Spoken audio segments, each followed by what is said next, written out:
guest, Mr. Simukonda. Guys, today we are privileged enough to have a high-profile guest, Mr. Simukonda. He obtained a master's in sustainable agriculture at University of Free State in 2006. He also acquired a postgraduate diploma in land management in 2009 at Erasmus University, and also a certificate in organizational development in Germany, that is in 2008, a national diploma in agriculture at the University of Zambia. He is the current CEO of Eastern Cape Rural Development Agency since 2012. He also worked for NGO, that is a non-governmental organization sector related to land reform and community development for the past 18 years in more than 5 countries, that is Lesotho, Swaziland, Namibia, Zimbabwe, Zambia, and South Africa. Folks, please help me to welcome our guest speaker, Mr. Simukonda.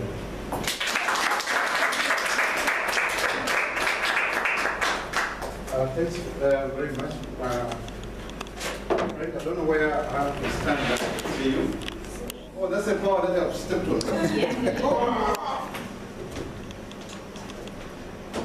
You know that it's a privilege that I've been asked to come and speak to you. I'm not a teacher by profession, but I've taught before. And I think I like presentations, and I've met Dr. Willie Chinyamuri, and I think we have worked quite a number of times on a lot of things. And he has been trying to make me understand what he's doing and what he's trying to present to you as students. And I thought that I could just come and share in terms of the experience that we have, the work that we're doing at ECRDA. And this is what I think tonight I'm going to speak about. Basically, what is contained in this presentation, I was asking, should I present this in my personal capacity, or I present it as in my capacity as Chief Operations Officer of ECRDA? So our agreement was that actually I will use the model from my work, which is going to be based on what we do, so that you can apply your mind and think in terms of what is it that we do. Now, I know that I speak sometimes very fast. So for those students who may find, I would want you can stop me at any time and ask questions of clarity so that you understand. And also, when I tell you that I was taught by a Briton, some people don't agree, but actually, the teacher was teaching me English, it came from England. Now, you are being taught by various people in terms of your understanding when you speak. That's very different. Okay? Like it was said, my name is Levi. I came to South Africa in 1994, just after the democracy getting right. Yes, the land of Mandela. And then I've been involved in terms of the work, a lot of rural development work that has been happening in South Africa. So I've moved from Malanga, Eastern Cape, KwaZulu-Natal, and many other places. But I think I've made Eastern Cape my home because that's where I'm raising my family here. Now, to begin with, I think in terms of looking at the presentation that I have, it is going to focus on these issues that you see on the board. And I think basically I'm going to speak to you about the organization background and the structure, vision, and mission, and also our business unit that we have at Eastern Cape Rural Development Agency.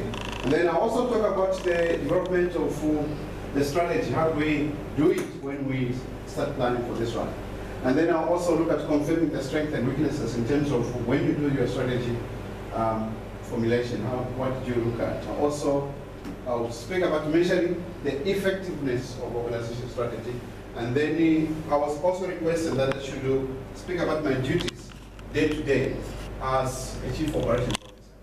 So and then I've made some conclusions which actually is not an end to it itself, but I thought that just to bring your mind and thoughts to say, when we talk about the topic of what? Integration of business functions and the evaluation of the strategy in a business setup, or in an entity that is like ours, is a Rural Development Agency, what is it that we're talking about? Now, in terms of looking at our mandate as ECRDA, we are an organization that has been merged between two organizations. Both of these are the similar mandate of rural development.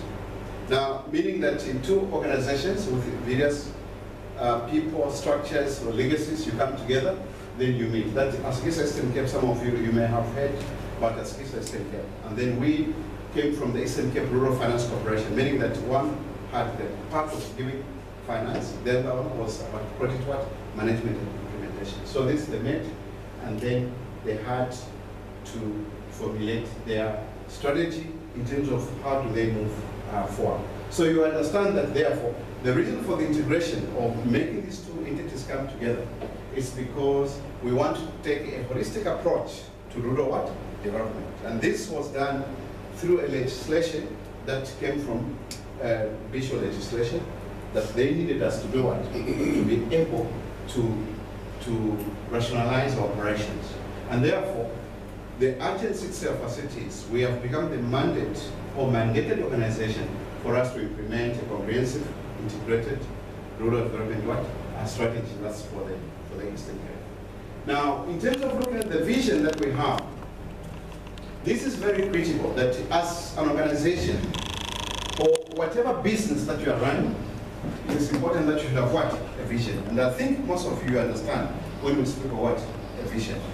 And a vision is something that you dream. It's like a dream that you in so many years, you put yourself in a time frame that you are going to have achieved so many things. And what we dream as ECRDA is that we have a vibrant and sustainable rural economy that improves the livelihoods of rural communities in the Eastern Cape. Now this is what we dream about. Now you tell us, how long are we going to dream about this? This is a 5-year strategy that we've put across, and we hope that we pursue this vision that we have, which is, by the way, underpinned by the mission statement that we have, that we drive, we coordinate, we consolidate, we facilitate and implement integrated what?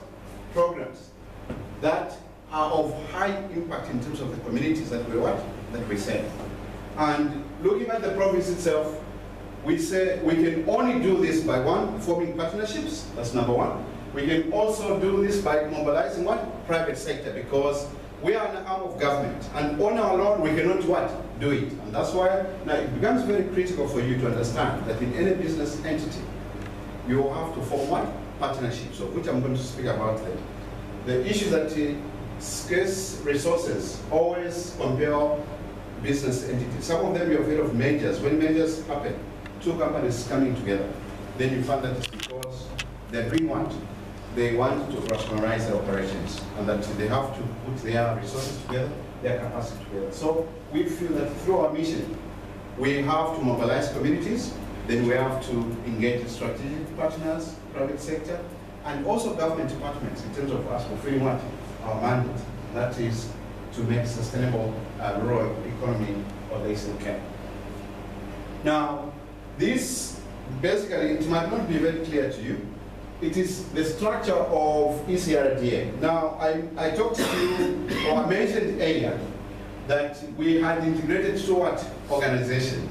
Now, as we speak, we are a total of 168 employees in one what? In one organization.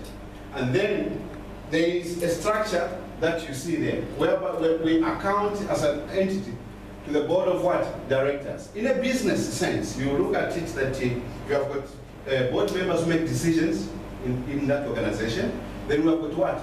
A CEO who accounts also to the board. And then the structure of that organization is based on operations. We have got finance and supply chain. We have got corporate what? Services. And then we have got what? Renewable energy. Now, when you look at these are how many pillars? There are about 3. That's operations, finance and supply chain, and corporate. Now, when you talk of integration of business functions or business units in any given one, you are speaking mainly about the 3 of these. Renewable energy, I want you to overlook it. This is supposed, in our structure, supposed to be part of operations. But we're dealing with major projects of the value of about maybe 2 billion rands in terms of what? That's the expenditure that was. So this is why this was meant to be what? It will be outside. And this is going to be driven by our other stakeholders that we have to do this. Now, in my presentation mainly, I'm focusing on these 3 what? Pillars. Where I've got operations, meaning operations here, you have got people, those who are doing work on the ground. We have got 6 regions in the province, which were represented in almost each district municipality. And then we have got the staff in finance and supply chain. Without this, it means that we cannot do work. They look at our finances, they look at the processes of procurement, services and goods that we need to do the work. And we have got also now the what? The corporate services. Now this is the unit within the organization that does what? That looks into issues of conditions of employment, to ensure that everybody is catered for, everybody is what? Is paid a salary at the end of the month, everybody has got tools of trade that should enable me or any other employee to conduct what? Business as it is. And then all these other structures that you see, these are just aligned to each operational unit in terms of what we do. So basically, when you look at it in essence, we have built, this is a house, right? You look at it, it's like a house. And this house, it is controlled by the mission, which I showed you, and the vision. Now the issue is that you can see that the mission or vision, it is interchangeably, right? You can put the vision on top, you can put the mission. It doesn't matter, but these underpins in terms of who you are. And then you have got the strategy, which I mentioned here. When you look at here, this structure, this is the office of the CEO, which is this office, and this box, you have got the strategy, you have got legal, you have got other things. So basically this is the same. So when you look at this one, this is the same thing that you're seeing here. Strategy, internal audit, legal services. That's this embedded in the office of what? Of the CEO. And then the other business function then, which becomes very critical, is the issue of communications and also marketing. And then of course stakeholder engagement. Now, when you look at all these, they support to make this house what? Complete. They make the house what? Complete. And that's why the support that you have now, it comes to operations. Without all these other business units, operations won't be able to do its work. And this is what it becomes important. So you've got your financial management, these are like support functions that they give to the operations. You have got subsidiaries, meaning that as an entity, you also have subsidiaries. That's also to depend on what? On our operations. Then we have got supply chain, we have got IT, we have got HR. And all these, they also support. Now remember, I said these are supposed basically to be in the same one, operations. But because of the nature and the scale, the magnitude of this renewable energy, which we are currently facing as a country, we felt that this should be what? Should be put aside. And it means that we have these 2 pillars that are supporting the implementation of what? Our strategy. Now I'm going to show you in terms of the strategy, how did we come up to think with the mandate that we have of trying to stimulate rural economic development in rural areas, trying to improve the livelihoods of people in the rural areas. How do we go about in understanding that this is what the people need? And then of course on the basis of corporate services and also your finance in terms of resources that you need to do that work. So this completes the house, the 4 hours. And I can say that without this, you don't have a complete house. Now you can start seeing the integration of the business units or functions in terms of how do we do this. Why do you need communications? Because there is no way that we can exist as a what? An island. Everybody wants to know about what we're doing. They want to read and understand how are we implementing our strategies, how are we reaching out to our clients, how are we be able to communicate to our stakeholders and also shareholders, the people who establish us. We account to government through our mother department, which we belong to. That's the Department of Rural Development and Agrarian Reform. Marketing, we need to make ourselves known that actually we cannot sit here, otherwise nobody is going to know about ourselves. And the fact is that some of you may be hearing about ECRID for the first time, Eastern Cape Rural Development Agency, if we don't market ourselves. Now, of course, we take it, the marketing, towards the target audience, that people who we deliver what? The services towards. So that's why some of you may not know about that one. Then in terms of stakeholders, like I said, you cannot do work by yourselves. And therefore, you have to integrate all the work of stakeholder collaboration and engagement through the system itself, so that you are able to reach out to all other people who are doing the same work that you are doing. Now, when you look at the cause and effect relationship, now this is a relationship between what? The business units that are within an entity, within an organization. Wherever you go, this is standard, you find it everywhere. Now, when you look at you talk about anything, increase customer satisfaction, we improve revenues and deliver better financial results. Now, what we are saying here, we serve specifically people. We give them financial what? Financial loans. And we feel that when you have got improved service delivery, you have got improved customer satisfaction, you have a lot of people that are coming to get your services. And that's why you see your profits coming up. We talk of loan performance because we give loans. That loans, people come to us, they get loans. And if people are satisfied with the services that we do, we know that it's going to improve our revenues in terms of even their loan book that they have. The effective marketing and HR processes will translate into what? Improved customer satisfaction, whereby people who are doing marketing, meaning we're able to reach out to a lot of people, and that HR people are polite, we're engaging clients, we are able to respond to their queries, we're able to do a lot of things. We feel that actually that's going to make customers very happy. That the way we treat people, the way we engage them, the turnaround periods that we do, it will also help us to do that. And then, of course, the HR again, competent, empowered employees will add value to the way they work. Every entity, you want to have people who are skilled. People are able to be all-rounders, that actually you can be able to attend to all the queries for the customers and everyone that you can be there. And then further to that case, you have got internal business processes that are happening, which means that you are exposing your employees to many new technologies, many new efficiencies in terms of how you improve your work.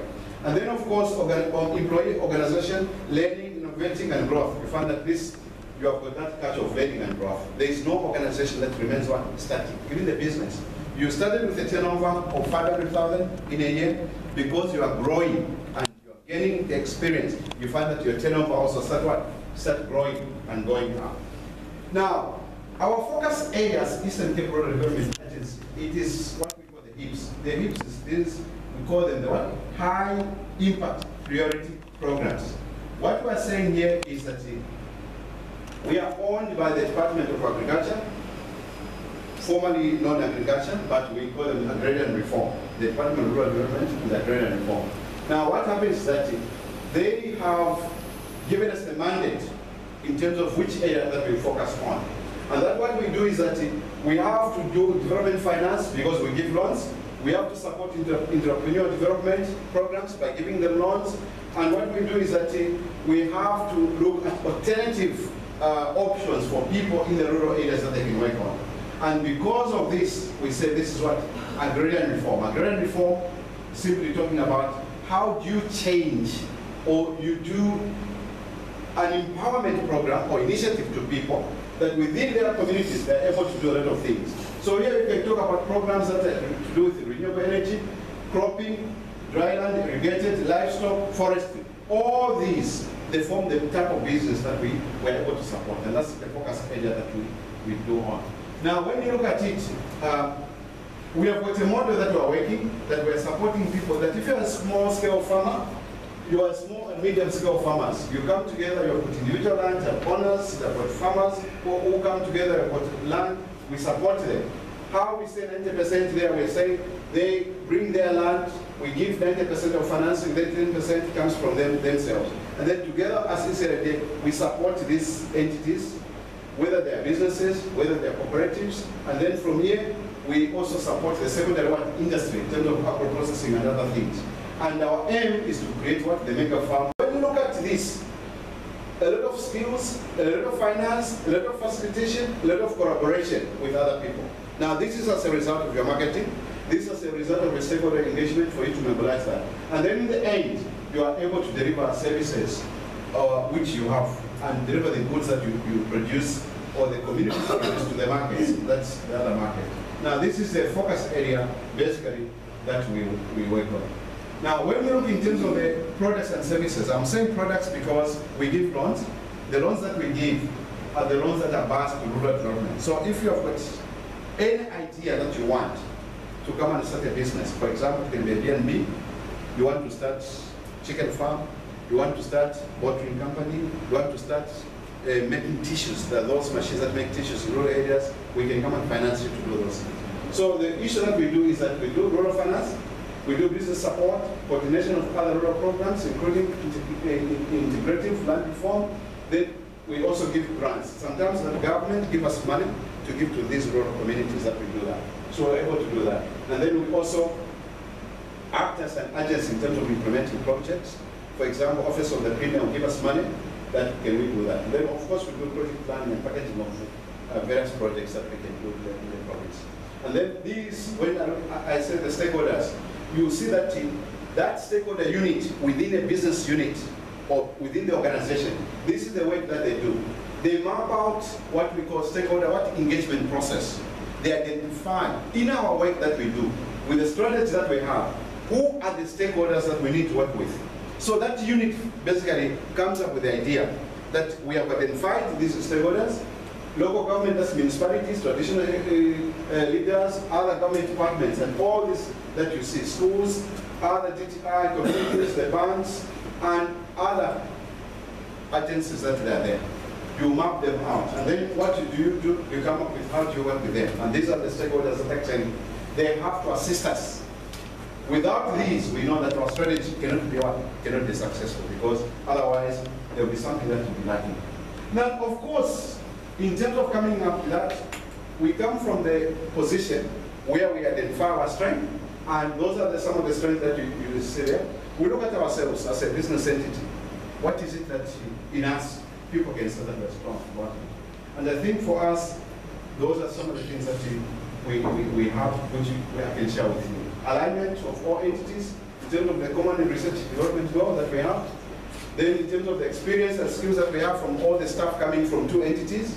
And then we also cost saving in terms of what used to be duplicated into institutions. We were now made, so became that we could no longer duplicate, and we do the cost saving. And then positive energy amongst the political leadership, meaning that our political leadership, our MEC that supports or who is we account to, they give us the direction to know what we do. Then of course creating culture of high performance and good practice of governance in terms of the work that we do. And of course, in any work that you do, you also have to look at your identify what weaknesses, integration of poorly resourced institutions. Now, you look at some of the things that we are working with. We are supporting institutions that are very poorly resourced. They don't have money, they don't have things. And these are the challenges that when you are trying to craft your strategy, you have to look at them and that you understand. When you identify these challenges or weaknesses, you have also to start thinking about it. How are you going to overcome these weaknesses? How can you turn these to be what? To be positive and things like that. So these are some of the things that you need to take into consideration. Now, looking at the strategic planning process for us as an entity, where it starts from here. Planning, then budgeting, and then reporting cycle. Because you have to plan what you have to do. And then, of course, you have to budget. And budget, we have to go to the department that gives us the mandate to do work. We want money, we have planned, this is how much we need. And then, of course, we have to report. Now, when we say oversight here, it is the parliament, individual, provincial legislation, and the municipal council. What we do here is that we were founded by an act of legislation, meaning that in terms of our planning, budgeting, and reporting, this cycle will start from here, that they give us a mandate, then we go. We have got your policy development, that you have got your MECs, they talk about that in this year, this is what we're going to do. And then you see, like from the National Assembly, you have got the president, right? He gives the State of the Nation address. Then you have got your premier also giving the State of the Nation the State of the province before it's SOPA. Then from SOPA, you have got municipalities also, State of the what? The metro. Then also they give that one. Then from there, Each entity then you do start your strategic planning. Now, this is what has been said, pronounced from the Office of the President, Office of the Premier, and then also in your region. And then what do? You start your strategic planning process. And then in terms of what you do now, you have to specify your performance indicators. They say here, before you get the funding, can you tell us what is it that you're going to achieve? You be specific. Tell us, these are the things that you want to achieve. So we do the planning, and we make operational planning and budgeting, and we specify what indicators that we're going to say that, look, if you're giving us 200 million, this is what we're going to do that. Then they say, look, your targets, yes. Can you set targets and allocate resources? We want to know that if we give you 200 million, how much is going to go to support people, those who want tanks? How much people are going to, how much money is going to go to people who want to grow what? Food? How much people who want to do what? Business. You have to set those targets. So we do this, and then you link it according to what? The money that you have received. So from there now, as institution, you see that you have now to work about what? Implementation, in here what? Reporting. Now this, you start, you set your targets, you submit to them, they approve, then you start what? The implementation. Now you have got 12 months to do this work. And this is where you find that you have to monitor and take corrective action during what? The 12 months. So from the strategic plan, which is submitted by the way, 3 months before the year begins. And then from there, it goes around, you do the operational plans, start implementing, you do the monitoring, and then from there, end-year reporting. End-year reporting comes, the financial year for the government ends when? When does it end? For those who know, financial year for the government. When you are working for education, health, whatever it is, for those who know. It ends when? April is the beginning of the financial year. Yeah? It ends in March, yes. The first what? The first March. So the year runs from 1st of April to the 1st of what? March. So if you have received 200 million, you have to spend all that money within what? 12 months. And if you don't spend, what happens? The money is taken what? It's taken back. Goes back. And that's why you have got these issues that you have got municipalities dumping money just at the end of the what? Financial year. Because they don't want to retain what? The money. It means you are not doing service delivery. And that's why the issue when you talk of corruption, it's that time that everybody, there's so much money that people, they don't know what to do with money. And they have to get rid of this money, you understand? So this is what happens. And that's why we say end of year what? End of year reporting. So you do that. Now, this strategic process or plan for us, this is for ECRDA. Our strategy, it hinges on these pillars that I'm going to mention to you. The first one is the effective coordination and implementation of agrarian-driven high-impact priority programs, which I talked to you earlier as what? As HIPs. Now, this might not make sense to you, but to us it does make sense. That the focus of the entity is to ensure that we have got one pillar that focuses on what? Bigger projects. We don't want to do small things that, like your food gardens, your small plot and things like that. No. We want to focus on what? Bigger projects that have got funding, and we're talking of millions or hundreds of what? Millions that we have to spend on this one. Then of course, promote entrepreneurship through rural development finance. This is the part that I talked to you that we give what? We give the loans.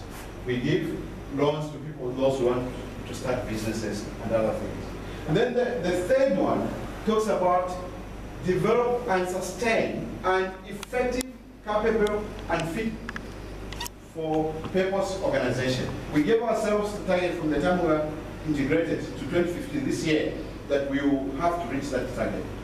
Then here, liberate strategic partnerships towards what? Implementation and funding of rural development initiatives. Then the last one talks about sustainable or develop sustainable, organized and institutionalized framework. Now this has to do with establishing what? Or mobilizing rural communities. Now if I were to pose a question, which of these 5 pillars, when you read them, which one can you say this is dealing with corporate services or is dealing with HR? Can somebody tell me? When you look at these 5 pillars, which one is linked to HR or corporate services? you can see that here, when you look at all of them, there are some which are what? Outward looking. A strategy that is what? Outward looking. Now, a strategy that is outward looking, it means that its focus is on what? External things that happen. And then there are also strategy, a pillar that is what? Inward looking, whereby at the beginning of the year, that this is what I need to do. I'm going to be nice to people, I'm going to do this and things like that. But I should also make time to enjoy life, myself, and things like that. Then that resolution I'm making, speaking to what? To myself.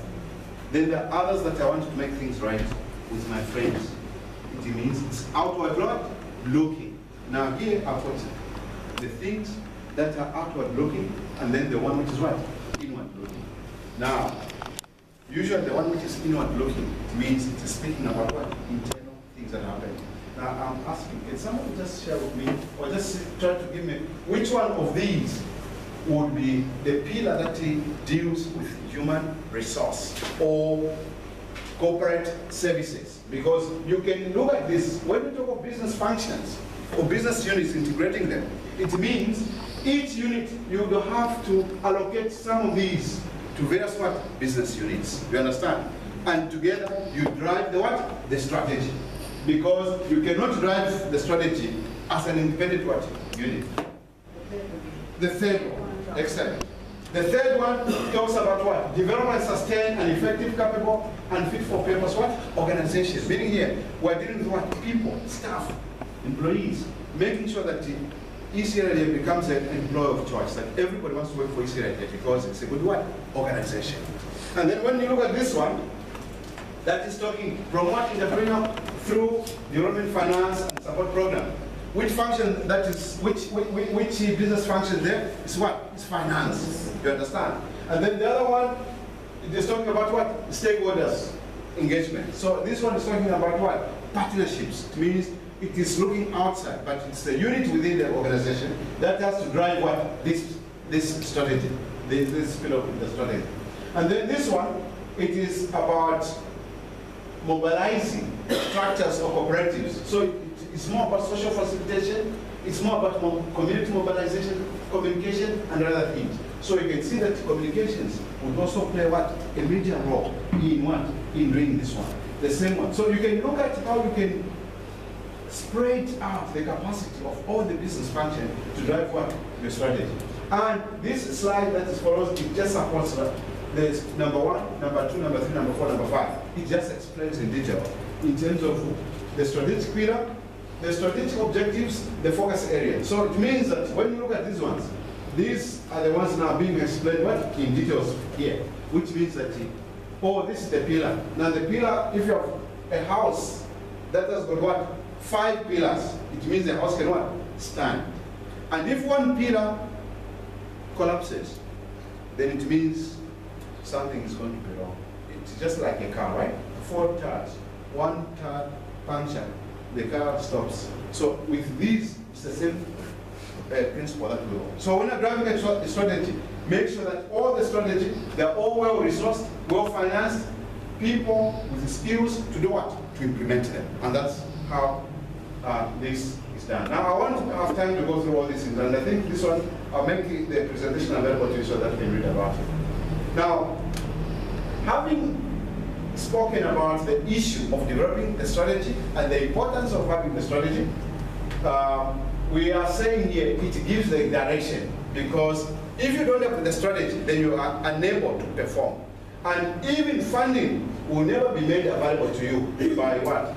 The provincial treasury. Our funding comes from the provincial treasury, meaning that they can only approve it when they see what? A strategy that is credible, a strategy which is smart, a strategy that is able to give targets and also milestones, that this is what you can do. And you also supply what? Your indicators, that these are the indicators for what? For your achievement.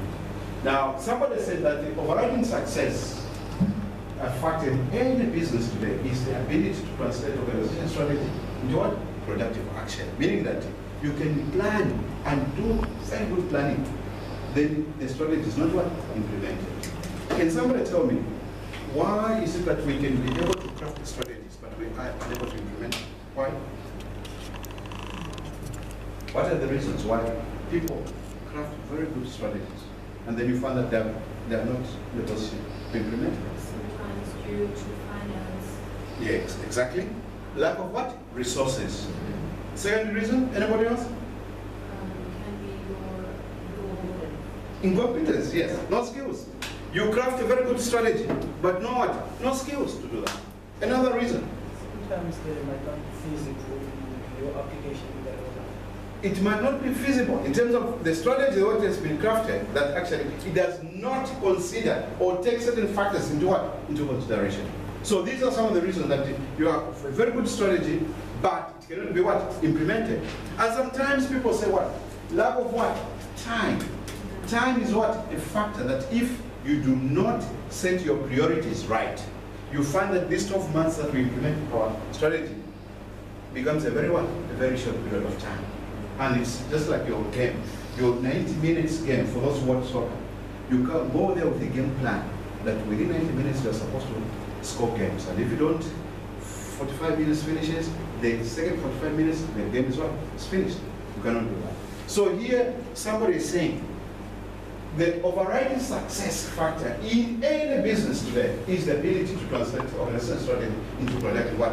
Action. Let it yield something important for you as an organization, that you can get tangible what? Results, that you can show that this is what we have done.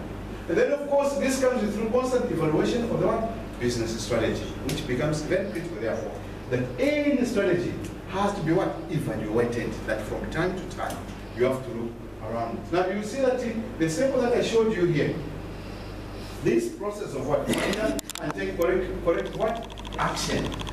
The issues of monitoring, it starts immediately to start what? Implementing what? The strategy. Now, how, in terms of what is good measurement, how can we evaluate that strategy? We say, look, measurement of the strategy must what? We must keep it very simple. Sometimes we complicate a lot of things. You come up with an approach of evaluating a strategy, which is very complicated.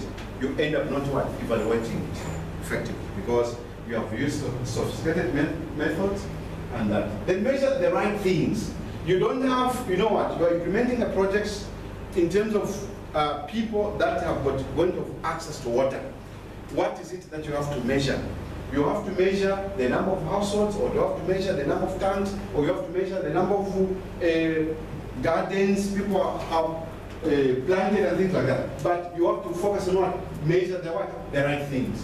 One should be able to tell the story of the strategy through the measures that, you know what, I can be able to implement this, I'll achieve so many hectares, and I'll harvest so many yields, and this is what I'm going to do. And the strategy here is about getting everybody mobilized and being able to share them the bigger picture of the work that we're doing. Then of course focus on measures for activities chosen as being key drivers of the business. Sometimes you may have a lot of things driving your business, but of course you find that actually they are also key drivers, those you have to focus on.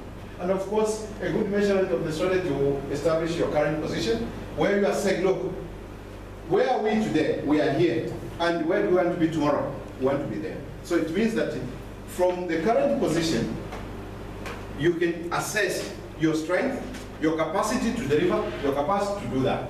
And what is happening therefore is that it will be able to give you an indication that this is where you are. Then of course, communicate your direction.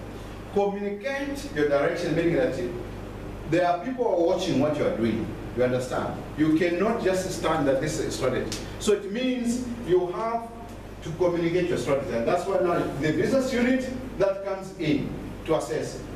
Basically, establish your position. This you find that the strategy unit, the business unit called the strategy, would be dealing with this one. Communicate your direction. The communications and public relations will come. That this is where we are. Through pamphlets, leaflets, radio shows, and other things. They communicate all stakeholders.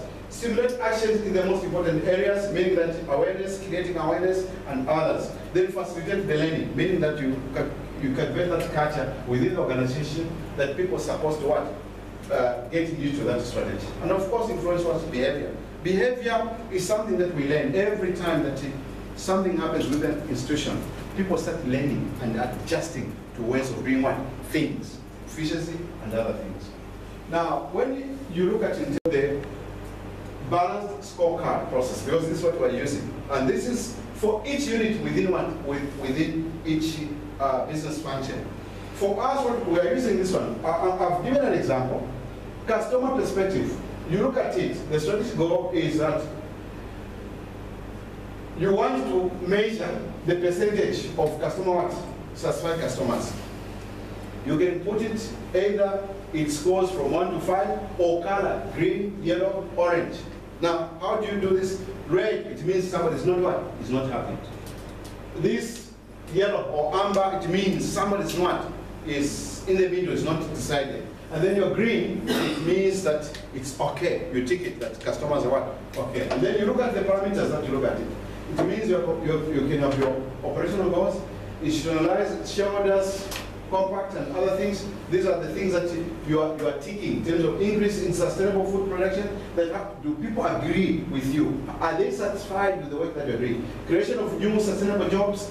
Every project that you implement are just being created, and then you tick them. And this one is a percentage in terms of satisfaction. This will be able also to show you that this is how you do. Then for internal processes, now this is internal processes. You're looking at satisfaction within the institution. That you look at it, good corporate governance, best practice institutional model, what we're implementing, best practice policies and procedures and systems. Do people get familiar with your systems, that they are able to maneuver around, understand them, interpret the policies, understand, for them to do well? And then the issues of organization structures, which are straightforward, line of reporting and other things.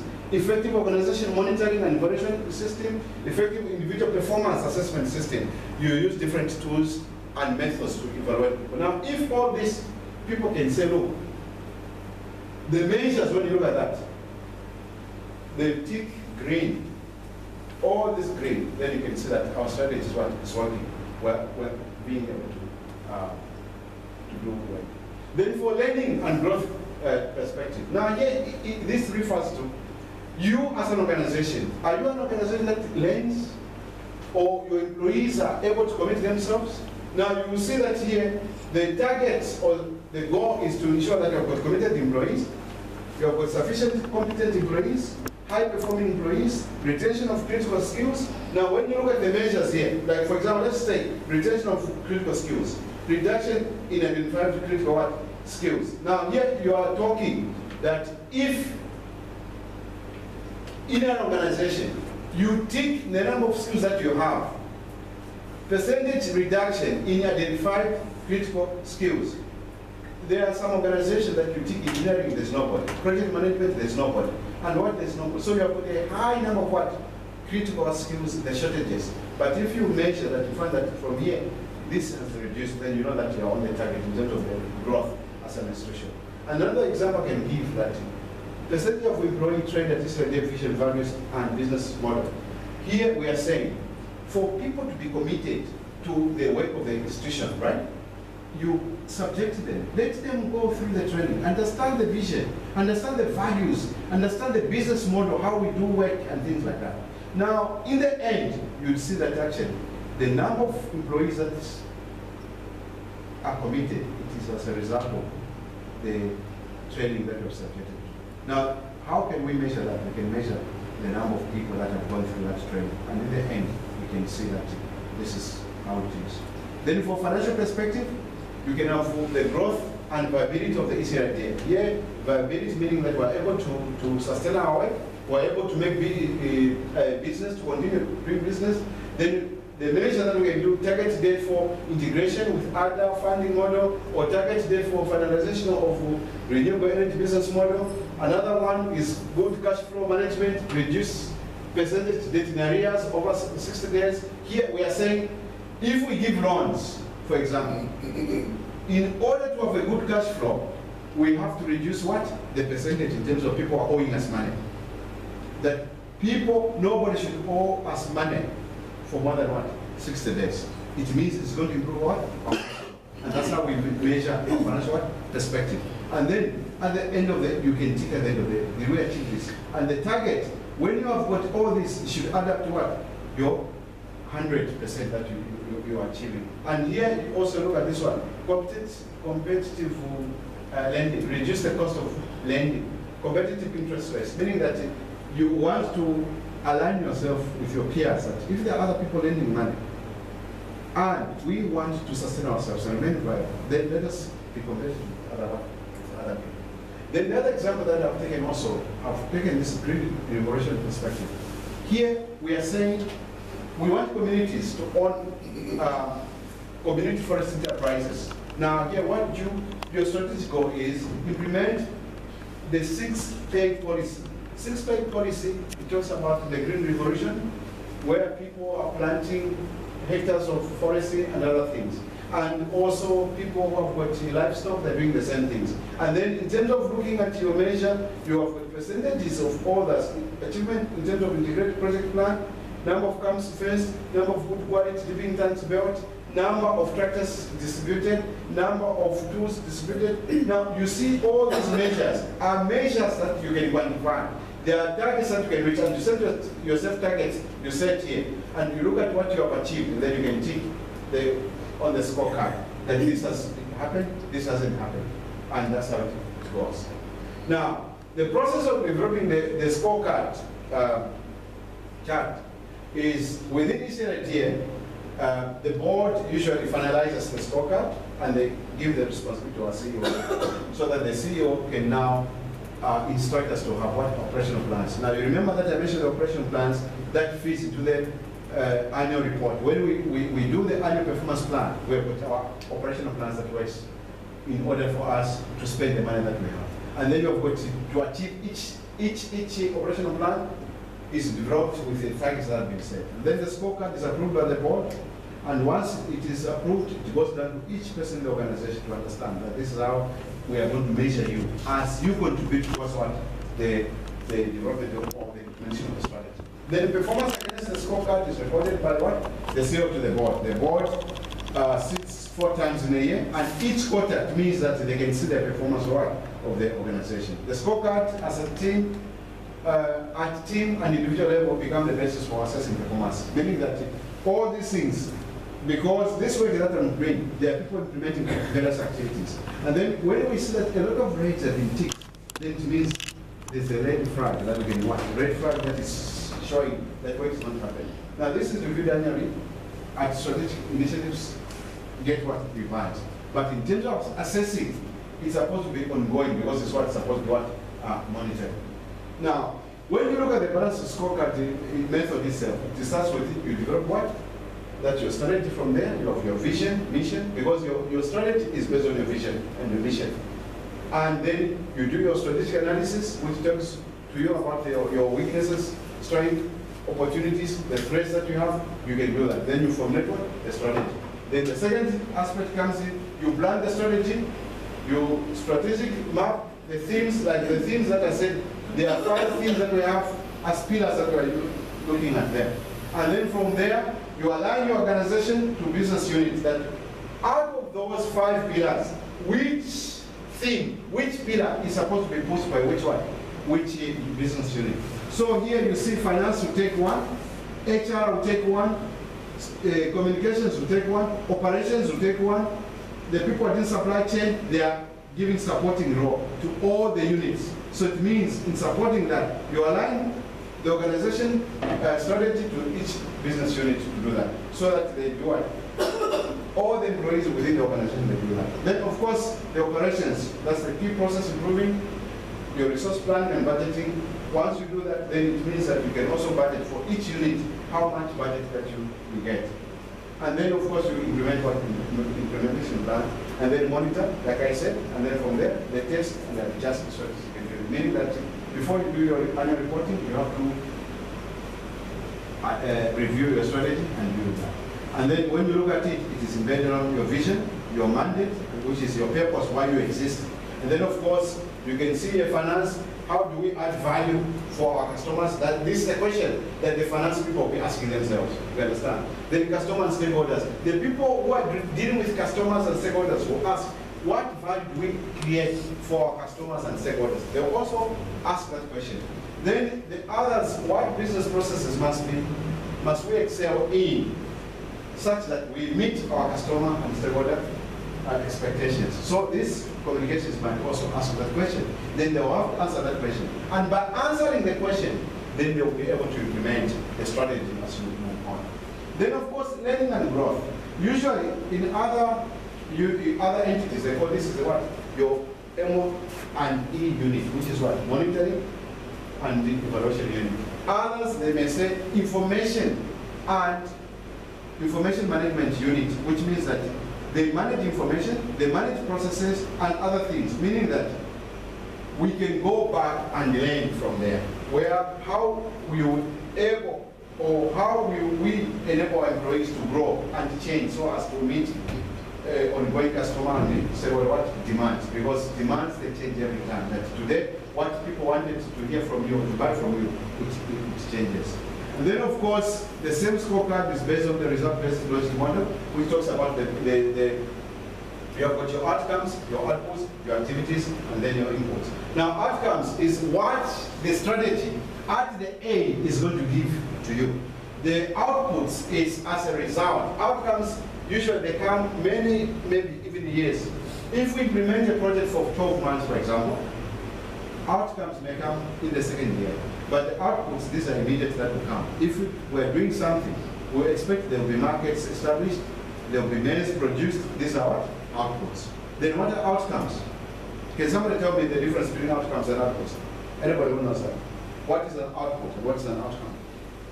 If I'm implementing a project, I'm implementing a strategy, then expect the strategy at the end of the year, it will give me outputs. It also have what? Its own outcomes. Now, what is the difference between an output and an outcome? Can somebody share with us? Do you understand? Anybody wants to try? Yes?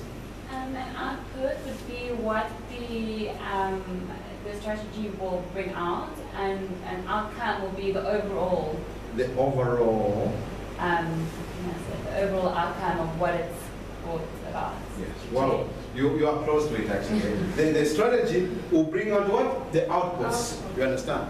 Outcome. I can give an example. If we have got 500,000 rands to use to produce maize or to plant maize, you understand? To plant maize. We go and cultivate, plant what? Maize. At the end of the season, the outputs will be what? So many tons of what? Maize. Now, what will be the outcome of that? People are going to have what? Jobs. Food. So it means we improve what? Food security. Household what? Food security. That is an outcome of that initiative. So we had the strategy, which translated into activities, implemented, and then at the end, we have got what? Outputs that we can share that this is what we have. We have harvested so many bags of maize. And somebody can go and what? Touch them. Can go and touch maize. That's an output. Then outcomes, it is a result of that output. You create sustainable food security in people's homes. Also, you can have what we call what? People have got disposable what? Income. They can sell their maize. You understand? Then they have got money. That money becomes what? It's an outcome of that initiative. And then, of course, I've talked about activities that goes into that. So your inputs, your finances, and other things, activities, outputs, outcomes. And they call it result-based logic, because it's logic that if you don't have input, you don't have money, you cannot implement any activities. Then you won't have what? Outputs. And you won't have what? Outcomes. Now, sometimes you can put in so many things. Did you follow this story about the toilets? This is scandal in the toilets in Buffalo City. That it was a lot of money. They had activities, outputs, people saw toilets which were falling and things like that. The outcome that was supposed to come from there is better what? Sanitation and cleanliness and things like that. But the people doubted that it will never come. The story will be the same. And that contract was about what? 600 billion. You understand? And that's how it works. Now, when we talk about strategic perspectives, strategic objectives, and performance measures, targets of what? I think I was spoken to some of this, but in terms of emphasizing, when we evaluate the strategic objectives, we set targets, that's what I said, right? What do we want to know? What do we want to know? It means that we have to set targets that we can know. Do we want to know about the process or the product? If you have to evaluate the strategy, we want to evaluate the process, you can do that. You want to evaluate the process or the product, we can do that. So we can see the process, it is how did we do it? How did we perform? How did we implement the what? The strategy. Then the product, what did we produce? Then we should therefore, if we want to know something, we should have set indicators, performance indicators, and the road what? Indicators what? Then of course different kind of information that is needed. Sometimes it's what? Quantitative measurement or what? Qualitative measurement. Here, quantitative, it means the number of maize what? Produced. You understand? But we can also measure if our strategy worked very well, qualitative in terms of what? If people produce maize that is of good quality that we can consume, we can also say that our strategy also works. Sometimes we can produce maize, but that maize can only be suitable to feed what? Animals, not human beings. You understand? So looking at how was the strategy implemented, and that's why it becomes important. And of course, we have to rely on what? Getting information. Now we have to ask ourselves, how will we get the information? It means we have to come up with a way how we get what information. Then of course, the building blocks of the strategy, you have got what, you know, like they say the DNA is made up of various what? Our body made up of various what? DNAs. So it's the same thing that actually, when you're looking at the strategy, it's made up of what? Different what? Blocks that you have. Your strategic objectives that make up the detailed game plan in terms of what you want to do. And of course, you have also to look at the actionable activities, which I've already spoken about it. And then you have to describe them, and you have to have the results, and then you have to, whether it is to improve health, increase work efficiency, or promote food security, whatever it is. And then this, it means, in terms of measuring, you have to improve, increase, decrease, enhance, optimize. Now, it means when you say, you set yourself an objective is to increase, to decrease, and that's how you do that. Now, of course, here you say to reduce, you have to reduce unemployment, you have to reduce poverty, increase, you can talk about measures that you have to say to increase food security, to increase what? Literacy levels in those who are not learned, you understand? And that's how you work at it. And then, of course, targets and desired values of performance for the reporting period, which means within that period that you want. And they should be based on some knowledge or process program, which means you should have a baseline. And that's why I said earlier that you want to know your direction. Where are we now? Where are we going? And where do we want to go?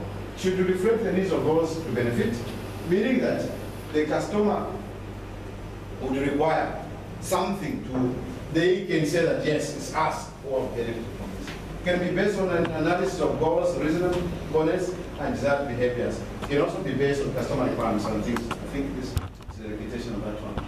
And then in terms of strategic initiatives, projects that help ensure strategy success, actionable projects that are aligned with the strategic objectives can be shorter term or longer term. Now here, short term is, there are some projects that you implement the strategy that within 3 months you achieve what you want. Then others can be what? 5 years. That's when you only get what? Your results. Wide-reaching organization projects or programs that have potential for significant what? Organizational impact and benefit, meaning that they can touch many projects that people have implemented, which have very wide-reaching impacts like that. Now this one, I also tried to put these slides. I think I put a number of about maybe 6 of them. I've given a typical example from our side. I would say strategic objective that we want, okay? Now here, you are supposed to write the objective in full. The objective statement must be SMART. Now SMART, remember? Simple, measurable, achievable, and what? Reliable. And what? And what? Time frame. Yes, time frame. That's what we are saying, SMART. So, example, you have also to justify why do we have that one. So here we're saying, build legal entities, community where IPs are implemented. Now, that is your strategic objective. Why do you do that? Why is this objective important for each idea? In creating vibrant what? Rural what? Communities or economies. Teams, you justify that. Then you have the number. Performance indicators, here we're measuring what in terms of numbers. Remember we said quantify the number of legal entities. So say first year we want to create this, second year, third year, fourth year, fifth year. And then actions and activities here means identify and implement HIPS programs, which means the entities that you will be doing this, and then who will be doing that and when. And this is our time board, who will be able to do this. Are they achievable? Are they measurable? And this is what we are seeing the numbers. And then the same here. Galvanize community support to enable smooth implementation of HIPS. And then percentage awareness in terms of looking at if these are percentages. You say in the first year we want 5% of our clients or communities to know about these HIPS. Second year 25%, third year what? Until you achieve what? Year 5, you have got what? 100%. And then what do you do? These are the actions, your strategic what? Initiatives that has to support the implementation of what? The strategy. Who should do it? By when you do that? And then this one talks about what? Grain and livestock. Here you are talking about the numbers of what? Tons of maize produced. Here you are talking about number of livestock also sold to the market. Now here, I didn't put any figures here, but I was giving an example for this one to say, if you say you want tons, the first year you're planning, you may not plan for that production year, okay? You put 0. Second year, you want to achieve 1.5 tons per hectare. The third year, you want to achieve 1.7. Fourth year, 1.9. The fifth year, you should be producing between 2 and 3 tons per hectare. And then it means you're giving technical and business training conducted to farmers or the communities who are growing one, who are growing the maize.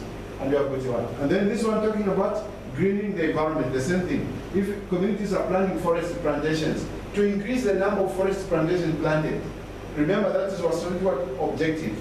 Why is this objective important to research there? Build functional and viable community-based forest enterprises. It means this is what we are supporting. And you are saying first year, these are hectares, number of hectares planted until you reach what? 1,000. So it means our target in implementing this greening, the environment strategy in this arm, it is going to be what? Our target is what? 1,000 hectares. And then you have to train off communities, and you have got your specialists who are working that, and then the target is what? 2019. Your finance, you have this one, improve cost effectiveness of the organization. It means the way we do business, we have to change the way we do business. In that way, then we save. And then justification, the reason why we want to achieve that, the reason we're overspending. Or we are very careless about the way we do what? We do things. And these are the justifications. Critical for management of cash flow, then transparency and record keeping enhanced. It means reduce delays in processing payments, reduce human errors capturing information, reduce overtime, thereby achieving value for what? For money. So you can have all these things. And then you've got your performance indicators that you're going to do this, and then you've got your actions and who's going to do that and by when you want to do that. And then this one is also about internal processes. And this one to strengthen community outreach in each areas of operations. The reason why we need this, enhance customer what? Relations in terms of all the regions where we are working. And then you have got what? You have got all your performance indicators or measures that you have. You have got your good care, customer management, and other things that you have. Product development processes, efficient credit management system, that people, they are getting statements, monthly statements on time and everything. And then this one was talking about what? Enables improve business flow. It means to strengthen and improve internal policies and systems. Now you can see this one is also an HR function, business function from HR that talks to how you do your internal processes. So you are saying here, strengthen and improve internal policies and systems. That is your performance measures. How do you do that? Number of policies review conducted and implemented each year. So you're saying each year you should have policies, either for HR, for recruitment, for whatever. At least each year they're what? They are reviewed and what? Signed off and implemented. Then the other one also talking about HR, which I said, it means organize and build a competent workforce. That is the goal that you want to do. To enable the HR to achieve its objective. Because without a competent workforce, you cannot what? You cannot achieve your objectives. And therefore, your performance measures percentage of what? Placement. Meaning that you have to place people there who what? Positions. So we're saying, from the first year, you want to ensure that 80% of all the positions are occupied. Second year, you should have 100. There shouldn't be any position that is vacant for the next 5 years. And then the reduction of skills gaps, that actually, by this, you have to reduce that gap. So you're reducing the gap by 40%. and then conduct a skill gap assessment, develop and implement organization. That's the technical and development plan, as well as what professional development plans. Meaning that if you have got your technical development plans for each employee and professional development plans, meaning that you are taking care of your employees where they want to go. In the end of what we have got all the systems. Also mentorship is in there, coaching programs to do that. Then change management program implemented, conduct employee satisfaction survey to ensure that they agree that this is what to do. And who's going to do that? You outsource this one. So you can see that that's a function of what HR, they have to do this. And then this is also the same marketing, it also comes in. Here enhance XLA profile to stakeholder through various marketing initiatives. Now, acceptance of XLA programs and services by the public. Now here it is the work of what? That unit, the business what unit that it is what? Marketing. So how do you do that? The performance managers, it will be the number of leaflets distributed to members of the public, which are talking about what? EC, RDA, its products and its services. Now we are saying the third year we will distribute so many, 5,000, 9,000, 14,000. That's now the actions, printing and distributing of those leaflets, and then marketing and communications. And then it is what? Ongoing. Excuse me, can I ask Yes. a question? In Yes. terms of your leaflets that you are distributing, how do Yes. you know that those 5,000 have reached 5,000 people? The issue, how we say 5,000 have reached what? The people. Remember I mentioned that we have 46 regions that we operate from, right? Yeah. So meaning that each region, the marketing team and communication unit, we ensure that they distribute 5,000 leaflets to those 6 regions. And when there are committee meetings, community meetings, forums and events, those 5,000 leaflets have to be distributed. Have they reached the mind? Have they reached your target market? Because Exactly. You may be distributing 5,000, but then only 100 people have read them. So have you implemented your objective there? The issue is a good question. And this actually, even the Auditor General picks it sometimes, that you may distribute 5,000, but does it mean that people have kept? Because I'm thinking if you would have somebody Yes. who actually talks, like communicates in the language of the people that you target market, that's much more better than those 5,000 Yes, the issue is that the strategy, again, you know, within a strategy, you can also come up with another one, another strategy. That when distributing this, when you distribute this, it's obvious when you have got information days or information what? Sessions. So somebody goes, oh, hello everybody, I'm coming from ECRITA. This is what we do, these are our products, and this is what we do, and things like that. And then you present during those forums and events. And then at the end of the day, somebody will want what? To take a leaflet, you understand? And that's how you ensure that you distribute. So usually what happens, we have got information days planned throughout the year, which these are distributed. And you will see that the reinforcement, we are saying every year, because like we start with 5,000, the next year we increase the number because we know we have reached up to many communities.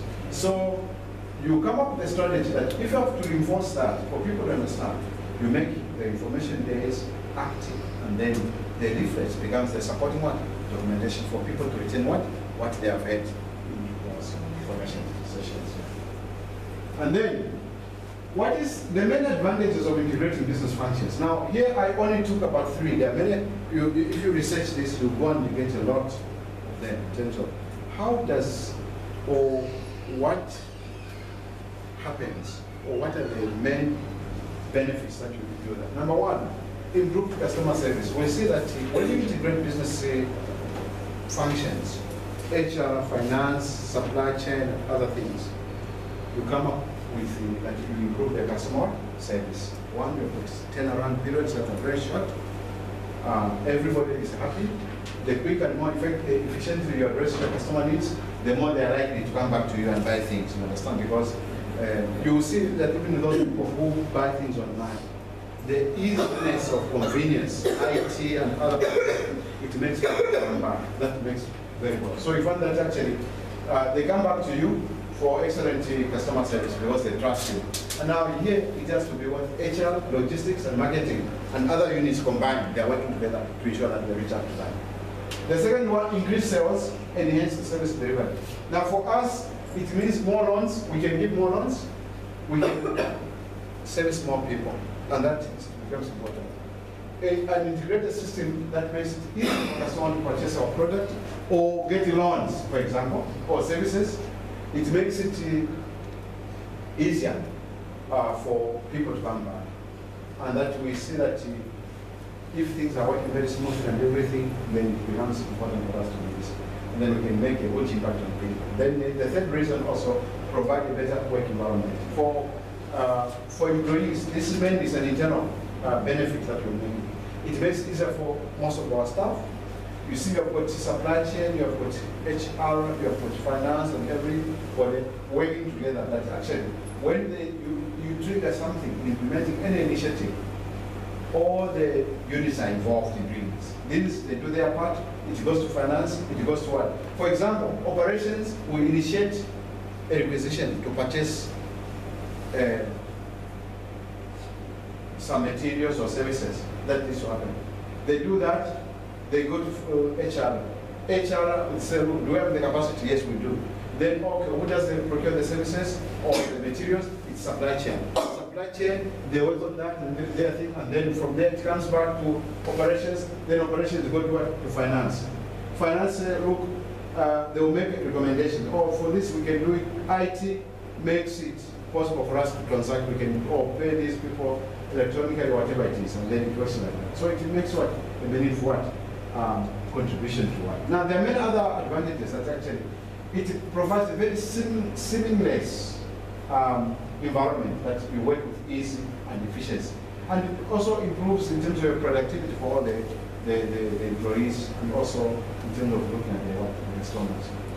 Now, I was requested that in my presentation, I also talk about the duties that I do as a Chief Operations Officer.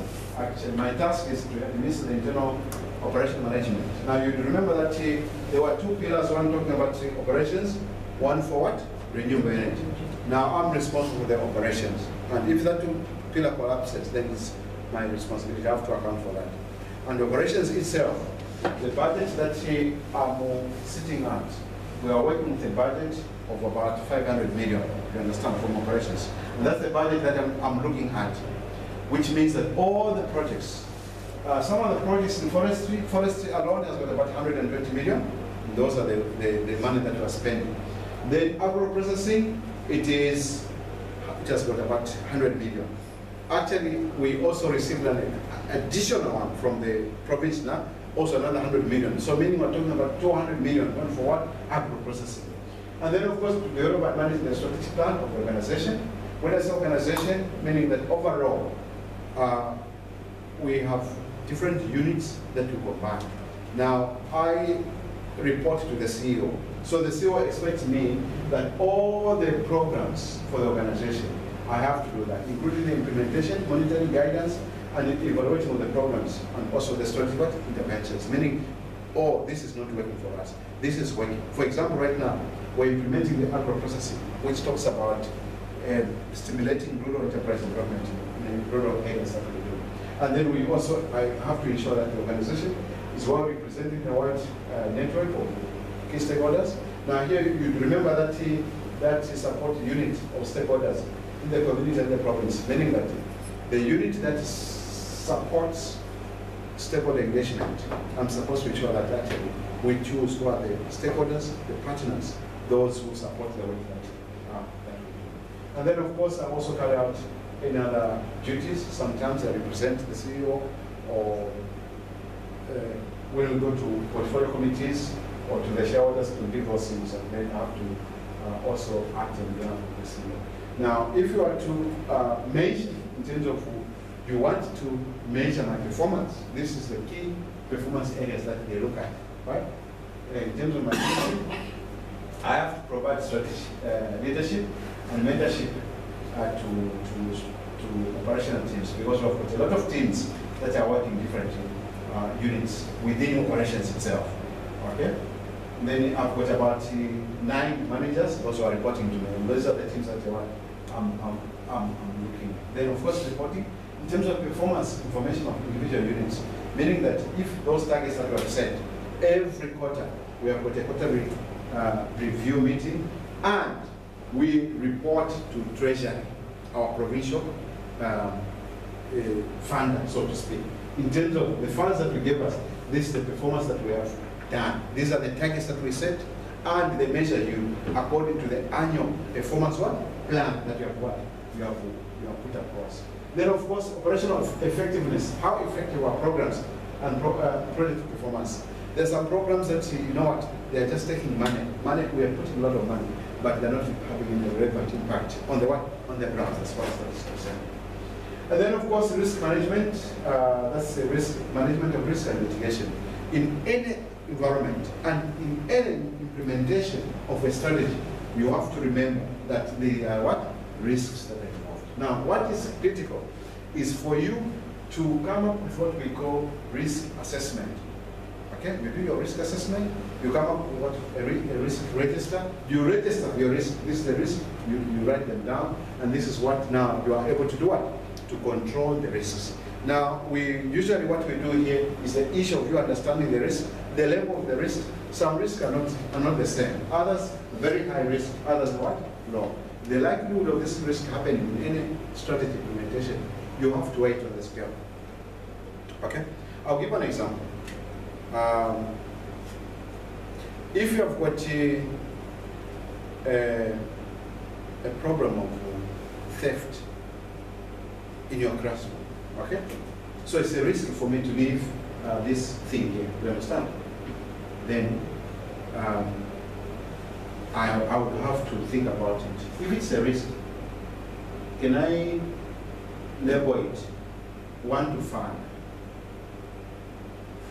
You think it is a risk to leave it like this if we have got people who are thieves in this room? It's a risk, right? Now we weight 1 to 5. So if it is really a risk, it will be critical. Then it means I'll label it what? 5. If it is a low risk, it's what? 1. It's 1. Now the likelihood of this happening, it is that you can rate it also 1 to 5. If we know that actually no, the one who used to steal has since dropped out of school, then the likelihood of is no longer in this class. The likelihood of this happening is what? Is 1. You understand? Because that guy is not here. It only becomes a high risk when that person is here. You understand? So it means your mitigation of the risk in implementing a strategy. Also, you have to, your mitigator has to be of critical what? Nature. You understand? Meaning that maybe we did what? A camera here. You understand? That has to prevent that risk from what? From happening. Because everybody is scared. So with the strategy, the same thing. And this becomes a very critical part of my work. That you have to look at the risk mitigating. Because disaster can happen, all the projects wiped out in the field. Imagine you have plowed into 100 million to plant maize, and things are happening like that in the field. So this is very critical. Then, of course, budgeting, project expenditure and control. This is about resource what? Management, meaning that you have to manage resources. Resources will always be scarce. Remember when we said in the beginning that one reason why strategies are not implemented is because of what? Lack of what? Resources. Yes. So it means you have to spread thin your resources to ensure that all the pillars of your strategy are what? Are implemented. Now with us, I said we have how many pillars? There are 5 pillars. Which we did. But when you look at them, they are not equally what? Resourced. Right now, pillar number 3, that is talking about HR. We cannot employ because we don't have a budget. You understand? Then it means other work is what? Standing. And then if other work is standing, then are we likely to achieve our strategy? It becomes a question mark. Then it means what we do, we have to look at other issues that we can do that. Maybe we are source or do that. Then of course policy and procedures, this is about compliance and efficiency, meaning that we have to comply that our labor issues, union issues, that even other legislation that we need to do those things. Then of course in terms of giving loans, because we give loans, we have to register with what? National Credit Act, that we can give loans and all of that. Of course networking, this is about what? information sharing and learning experiences. Like I said, there's no reason an island. As an organization, we always treasure and invest a lot in a strategy. And then in terms of the conclusion that I've put here, it's the issue that we should understand. When we are talking about integration, there are two types of integration, internal and what? External. That when you integrate business functions, we are looking at internal, it means the operation efficiencies of different business units that are there. And that has its own advantages like this. And then of course, external one, we're saying it is the outward looking. External integration addresses the integration between organizations such as suppliers and customers, whereby our focus, how do we integrate our support or our service to this client? You understand? Internal integration focuses on the integration of different functional departments in a single what? In a single organization. We are saying human resource, HR, IT, marketing, communications, let us put our heads together. How can we work efficiently? Right now there are some software packages that are coming. They are called ERP, Enterprise Resource what? Processes or planning. Meaning that within that software or that system, I can apply for leave from my desk. I don't need to go to a few forms at HR, you understand? IT, they've done everything from here at the click of my button. Finance knows that actually I'm applying a paid leave or whatever it is within that system. So that's what it entails. That's your internal integration. Then what's saying, in any integration processes, I've seen there are so many conflicts that happen, and I want you to understand that because each unit wants to show that you are critical, without you, you cannot what? This organization cannot function. So finance, they will have their own ego to do work, you understand? HR, they are also the same. Operations the same, IT the same. Now, in the end of integration, you've got what? Conflicts. And those conflicts occur. Now, there will never be an institution that will be without conflicts. And this is something in our homes, in our relationships. Okay?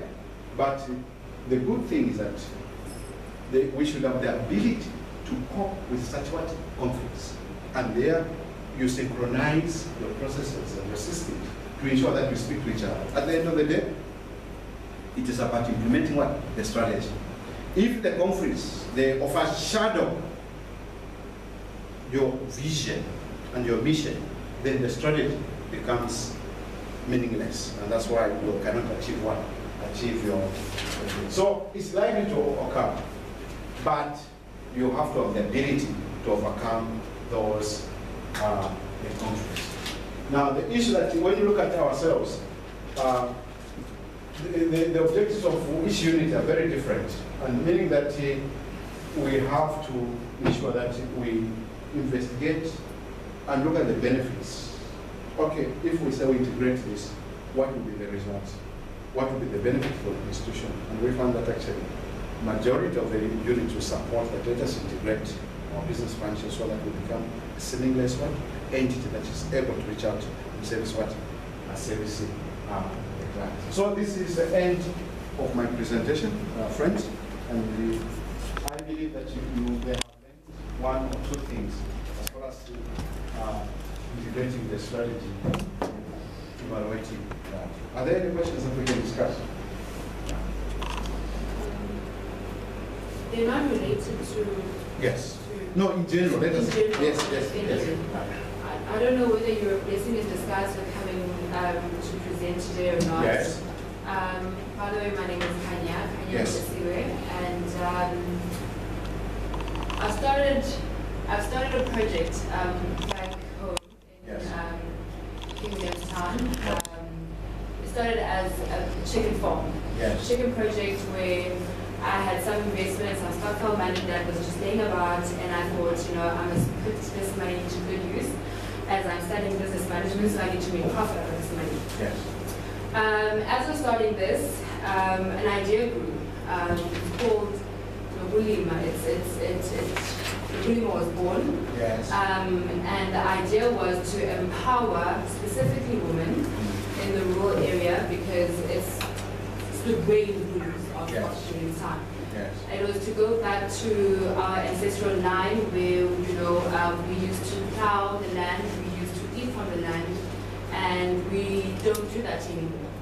But now I have obstacles in a sense, where and how do I get funding? Because when I look at Nobulima, it's more of social entrepreneurship, where I empower this young lady to feed her family, to feed herself, to take her daughter to school, to provide education for her daughter, and hopefully, you know, provide such as skill of agriculture, you know, plowing the land, raising their own chickens to fund themselves, to give them also a skill of the internet, how to use internet, how to, you know what I mean. Now, when I've achieved, obviously, Nobulima in, let's say, Mkolo village, or Yes. in Mkolo location, Yes. I want to take it to the neighboring location. But how does one get funding for such? You know, because I think it could really grow. It could grow Yeah. into something Yeah. big. Look, in answering the question in terms of support, the areas that we support for business, we support all types of business. Previously, we used to focus ourselves on biased to agriculture only, right? But now, since we became a rural development agency, we said our mandate, as it were, is to look at this holistic approach to rural development. Meaning that we will have to support all initiatives, whether you are doing agriculture, you are doing rural development, you are doing tourism, whatever it is. Now, the way we support, they're in two ways. Number one, we give loans to support your business, to grow your business. Okay? Then secondly, we can also link funding for your groups. We are developing clusters, what we say clusters, whereby if a cluster has got potential for you to grow, mobilize people, for example, maybe you are 10 or 20, then you come up with a plan that you have.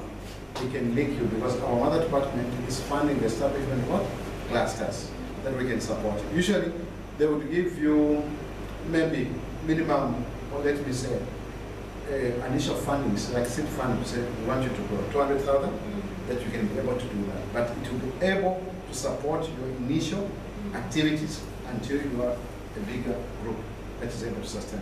And then we can be able now to say, look, if you have been funded and you are been handheld, are you able not to stand that you can even apply for a bigger loan, then you are given now to our loan finance to do that support. What I didn't do in this presentation was to give my details in terms of product details, but I gave them to Dr. Chinyamuri to do. I'll send I'll resend this presentation with my contact details so that we can distribute it. All right. And I think the services that we can be able to do, some of them we can communicate in terms of this what they can do to fund those initiatives. But I can tell you, we give loan finance all categories that we do, and whether it's purchasing a farm, you can purchase a farm. You say, look, this is a farm where you want to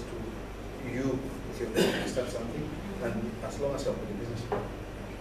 And we're encouraging students, those who are coming from university, people are looking for work, but then don't find work. But if, with very good ideas that we have, we can be able to fund anything. Yes. In terms of your external integration, Yes. Yeah. Do you give support to the farmers who have now produced something, but now they have to sell it to the market? Yes. That is a good thing about it. You will see that I was going to, maybe next time, I should come and present what we do. Okay. Okay? Here we're talking about the strategy. Now, the work that we do as ICRIT, just look at the business. How are we trying to transform rural initiatives that are happening, right, in the communities, like she's giving an example, to make them move, not just to be subsistence, but want them to be what? A business like. So the people that we are supporting to grow maize, sorghum, forestry, they're planting, right? We want them to grow those businesses into community, rural enterprises. So meaning that we are investing a lot of money, processing milling plants, meaning that the maize harvested, processed, and sold. As I'm telling you, the maize that I'm eating now, pap that I'm eating at home, we are buying maize from the same communities. We have big mills that are producing millet, they're producing samp, they're producing brine for chicken feed and all those things. So that's the market. So the market is produced from the community themselves. You give your land, you grow, you sell your produce to the enterprise. The enterprise pays you, process that good, you understand the produce, make value and make a profit out of it, right? And then they sell it on a profit, right? But because you are a member, again, you benefit from the profit, you understand? If you said you sold 5 bags of maize, that 5 bags of maize is made into sample or millimeter, they sell it at a price. It's higher than what you sold to us, you understand? So it means the enterprise, which you are a member, you own that enterprise. You sell it at a profit, you make a profit. At the end of the day, they come and say, how many bags did you sell? It means you qualify to get so much additional benefit to you, you understand? And that's what we're doing. So we're creating markets within those rural development enterprises. And that's what the support that we do. Now this will be for vegetables, it will be for livestock, it will be for maize, it will be for sorghum, it will be also for chicken, within the same red hub. So we have got 4, one in Bizana, Tanduri, Nova, and Emalakhen, and Lekufre. So these are the areas. So, but next time I'll be able to share with you some of the initiatives that we're doing, that we're focusing on. And that can stimulate your thinking and ideas. That this is how we try to transform now your small groups into a business. Because there's business in farming that actually, even in our rural communities where we are, you can become an enterprise in your own right because you want to provide markets. Because any other question or discussion? If not, I thank you very much, and I wish you well in your studies. It is very important for you to understand that understanding the principles of business management and how the business operates, and you work your strategy implementing anything else, it has got the potential to define the success of what you want to achieve. And for me, it is understanding those concepts to say that even when you graduate from here, it's not about just going to look for a job, but for you to have skills and ideas that you can use. There are a lot of people, those who stood from school, they have made up their mind, they want to do business. And it's because of understanding how you implement business initiatives and strategies that makes it whether it's a profitable business or it's not going to be what it's not going to be profitable. Thanks very much.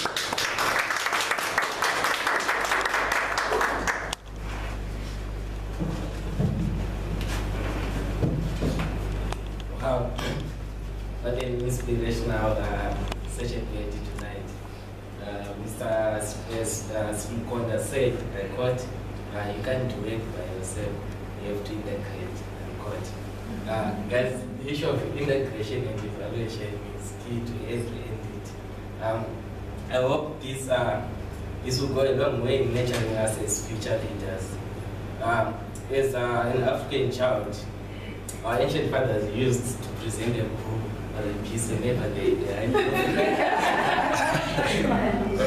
the high profile guest in the house, like the one which we had.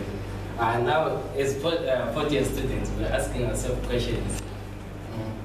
What kind of leaders we will be if we forget the very values that brought us up? On behalf of the institution, Yeah. on behalf of the institution at large, I'm saying Mr. Simukonda, thank you very much for blessing us with your presence, your advice, mentoring us, your words of wisdom. We thank you very much. Thanks very much for We really appreciate your time and effort, which you devoted with us. Once again, thank you. I'll see you again, and we can come and share the practical experiences on the ground, and they can show you all the work that we do. Thanks a lot. Thank you so much.